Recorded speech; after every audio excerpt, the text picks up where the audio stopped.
Atlanta police say shootings are down about 20% across the country, but today we learned because of one little device, the shootings that do occur are much more violent.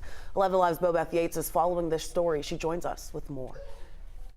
This is a switch. It looks harmless, but officials say if you're caught with one, you'll face a lot of time.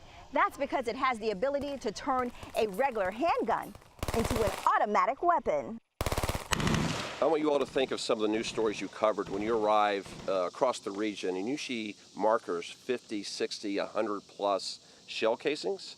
Many times it goes back to a weapon that is using a modification device, a switch, to turn it fully automatic. APD Police Chief Darin Schierbaum says officers across Metro Atlanta are dealing with an increased threat to public safety when one of these small conversion devices is attached to a weapon. Perspective-wise, about 1,200 rounds per minute can come from one of these devices. In a joint agency demonstration, APD, ATF, and the U.S. District Attorney's Office showed just how deadly a switch and other gun modification devices can be. They pointed to high-profile cases like the shooting that occurred near Atlantic Station in November that claimed the life of 12-year-old Zion Charles and 15-year-old Cameron Jackson. Having the device itself is a federal crime. It is the equivalent of possessing a machine gun.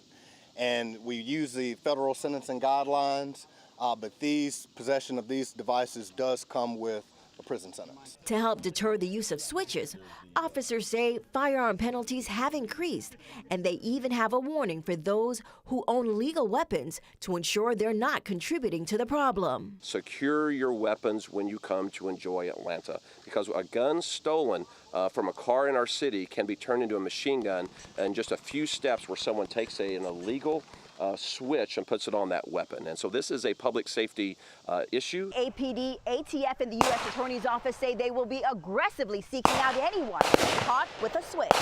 Bobeth Yates, 11 Alive News.